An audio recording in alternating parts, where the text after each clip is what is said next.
എന്താ കയ്യില്? ഇത് റേഡിയോയുടെ ലൈസൻസ് ആണ്. കുറെ കാലം ഞങ്ങളുടെയൊക്കെ ചെറുപ്പകാലത്ത് റേഡിയോ എന്ന് പറഞ്ഞ ഏറ്റവും ലക്സൂറിയസ് ഐറ്റം ആയിരുന്നു.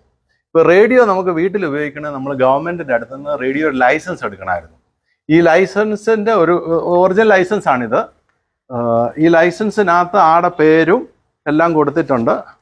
ഇതിനോട് പഴക്കമുള്ളതാണ്. നമ്മൾ ഓരോ വർഷവും 65 എടുത്തിരിക്കുന്നതാണ്.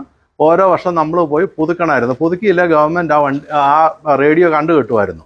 ശരി. ഇങ്ങനെ ഓരോ കാലഘട്ടത്തിലൂടെ ഇത് പുതുക്കിയ ഒരു ലൈസൻസ് ആണ് റേഡിയോയുടെ. ഇതിന്റെ കയ്യിലുള്ള മെറ്റേ പേപ്പർ. ഇത് മെറ്റേ പേപ്പർ എന്ന് പറഞ്ഞു കഴിഞ്ഞാൽ പണ്ട് കാലത്ത് സൈക്കിൾ ഓടിക്കാനും ലൈസൻസ് വേണമായിരുന്നു. അപ്പൊ അതിന് നമ്മൾ ടാക്സ് അടയ്ക്കണമായിരുന്നു. കേരളത്തിലോ? ഇത് കേരളത്തിൽ തമിഴ്നാട്ടിലും എല്ലാം ഉണ്ട്. ഇപ്പൊ എന്റെ കേരളത്തിലെ ലൈസൻസ് എന്റെ നിലവിലില്ല. ഇത് തമിഴ്നാട്ടിലെ ലൈസൻസാണ്. ഇത് പിന്നെ സൈക്കിളും 3 സൈക്കിളും 3 വീലുള്ളതിന് 2 ലൈസൻസ് വേണം. ഒരു വർഷത്തെ ഫീസ് എന്ന് പറഞ്ഞാൽ 1 രൂപയാണ് ഒരു വർഷത്തെ ഫീസ് എന്ന് പറയുന്നത്, ടാക്സ് എന്ന് പറഞ്ഞാൽ. ഇത് 1961. ഇത് സൈക്കിളിന് അതുപോലെ തന്നെ കാളയ്ക്കും ലൈസൻസ് വേണം. കാളയുടെ കോപ്പി എന്റെ കയ്യിലുണ്ട്, പക്ഷെ ഒറിജിനൽ എന്റെ അടുത്തില്ല കാളയുടെ ലൈസൻസിന്റെ. അത് കാളേനെ കൊണ്ടുപോകണമെങ്കിലോ? കാളേനെ കാളപ്പുറത്ത് അല്ലല്ല, കാളയെ വളർത്തണമെങ്കിൽ ലൈസൻസ് വേണമായിരുന്നു. കാളയെ ഉഴുതാൻ കൊണ്ടുവന്ന് കാളയ്ക്ക് ലൈസൻസ് അതിന് 1 രൂപ വെച്ച് ടാക്സ് അടയ്ക്കണമായിരുന്നു. അത് ശരി. ഇത് സൈക്കിൾ ലൈസൻസ്. ഇത് സൈക്കിളിനും 3 വീലുള്ളതിനും 2 സൈക്കിളിനുള്ള ലൈസൻസ്. അത് ശരി.